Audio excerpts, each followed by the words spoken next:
నిజంగా వెలుగుగానైతే అటువంటి కార్యాలు ఎప్పుడు చెయ్యవు, అయితే అసలు చూడవు నువ్వు అయితే. ప్రైజ్ ది లార్డ్, హల్లెలూయా.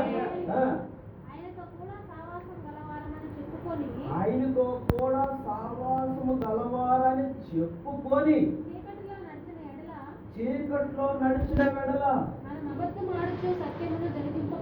మనం అబద్ధం ఆడచ్చు, దాన్ని తీసుకుంటున్నామంట. మనం దేని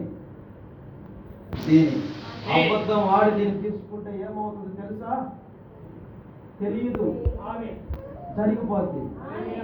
బాగానే ఉంటావు అనుకుంటావు, ఏం కాదు అనుకుంటావు, కానీ ఏ సమయంలో ఏం జరుగుతుంది నీకు తెలియదు. సౌలుకి తెలుసా కళ్ళు పోతాయని? పెద్ద వీరుడు అనుకున్నాడు ఆయన, నాకన్నా రాజు లేడు అనుకున్నాడు ఆయన, నేనంటే అందరికి భయం అనుకున్నాడు ఆయన. ఏమైపోయాడు తెలుసునా? భక్తులు ఆడుకున్నాడు దేవుడిని, నా కళ్ళు నాకు ఇచ్చేయ్యా, జీవితంలో అటువంటి పొరపాటునే చేయనయ్యా, నా కళ్ళు నాకు ఇచ్చే ప్రభు. ఏడుకున్నాడంట, ఏడ్చుకున్నాడంట, భక్తులు ఆడుకున్నాడు, అరిసాడు పెద్దగా, వయసులో కౌళ్ళు ఆడుకున్నాడంట.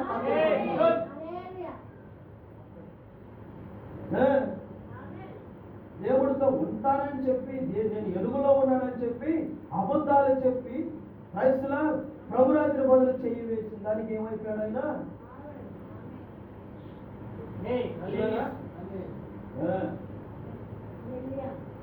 అంతలా సౌలే దెబ్బతోటి ఎల్డీలు కొట్టాడట కింద. అయితే ఆయన వెలుగులో ఉన్న ప్రకారము మనము కూడా వెలుగులో నడిచిన వెడల మనం అన్యాయ స్వావసం గలవారమై ఉంటాము. ఎప్పుడు విడిపోం, ఎప్పుడు ఇలాగే ఉంటాం. హల్లెలూయా. Praise the lord. ఎన్ని ఇబ్బందులు వచ్చినా నీకు, ఎన్ని శోధనలు వచ్చినా నీకు, ఎన్ని విరుపులు వచ్చినా నీకు, టయానికి ఇక్కడ సావాసంలో కలుసుకుంటాం. హల్లెలూయా. వదలు ఈ సావాసాన్ని.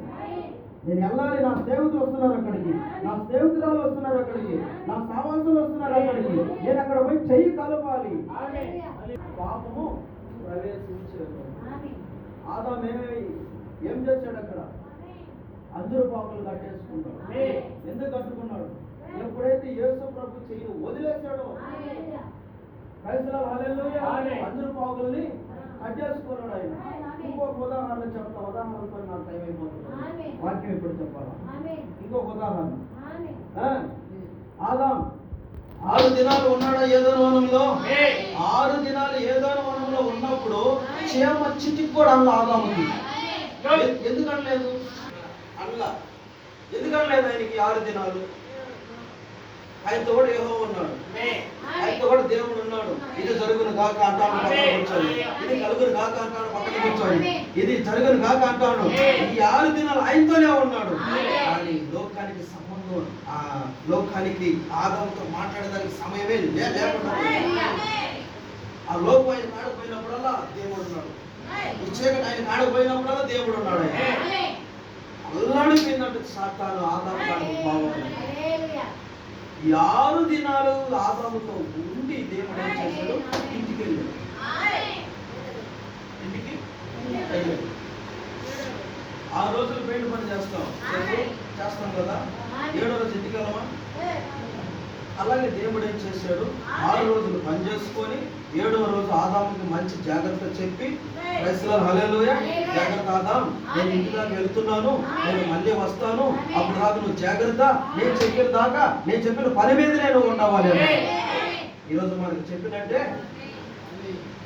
నేను వచ్చినంత వరకు మీరు పని చేస్తూనే ఉండవాలి, నేను వచ్చినంత వరకు.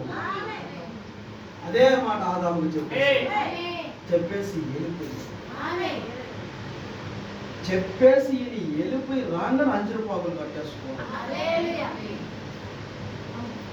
అంటే దేవుడు లేని చూసి వచ్చేస్తాడు సాతాను. అందుకని వాడు ఏం చేస్తాడు? సాతానుడు ఈ 6 రోజులు ఈ జోలికి మనం పోకూడదు, ఈ 6 రోజులు దేవుడు ఇంత ఉంటున్నాడు. అందుకని మన కానీ పోయాం అనుకో, ఈ దేవుడు ఈ పరిశుద్ధుడు, ఈ సర్వశక్తివంతుడు నన్ను ఏదో ఒకటి చేసేస్తాడు. ఆ రోజు నీ జోలికే రావటం లేదు. 7వ రోజే వచ్చేస్తాడు. ఆదివారం రోజే వచ్చేస్తుంది. చక్కనే చేస్తాడు. ఏడకు రాలేకుండా, సన్నిధానం రాలేకుండా చక్కగా వచ్చేసి ఇచ్చేస్తాడు. వచ్చేమో నాలుగే బయటకు వచ్చేస్తాడు. ఏడు నుంచి మీ ఇంటికాడ నుంచి సన్నిధి దగ్గర నుంచి నాలుగై చేసేస్తున్నాడు అన్నమాట. అక్కడే సావాసం పట్టుకోవాలి. అదే కనుక్కున్నాడు సాతాను. 7వ రోజు ఉండటం లేదా దేవుని, 7వ రోజు సన్నిధిలో ఉంటాడు. సన్నిధి కడుపు రమ్మంటాడు. ఇప్పుడు పక్కన రమ్మంటే ఆ రోజు అసలు శనివారం బయట దిగేస్తున్నాడు.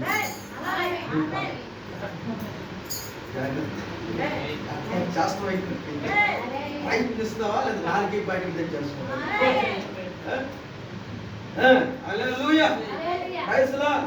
అందును బట్టి ఆ నాగరికత ద్వారా పాపం ప్రవేశించింది. నాగరికత తీసుకొచ్చేసాడు సాధారణ. నాగరికత అంటే ఏమాదా మంగుమలతో ఉన్నావు, ఏమాదా మంగుమలతో ఉన్నావు. మా దేవుడు చెప్పలేదు. నిజమే భావన. ఆకులు మరి ఆకులు చుట్టుకున్నవాడు ఇప్పుడు ఈ అనుమానం ఎందుకు అయిపోతున్నారు? వస్త్రాలు లేకుండా వెళ్తున్నారు. వస్త్రాలు లేకుండా వెళ్తున్నారు. అదేదో ఫస్ట్ అట్టే ఉండొచ్చు కదా. హల్లెలూయా. చూడు ఎంత టెక్నిక్ చేస్తాడు సాతానుడు. నాగరికత ద్వారా పాపం ప్రవేశించాడు. కాబట్టి మీ తెలివితేటలతో మీరు ఎన్నడూ దేవుణ్ణి మరల సావాసంలోకి వెళ్ళలేరు. అక్కడ తప్పిపోయాడు ఆదాము.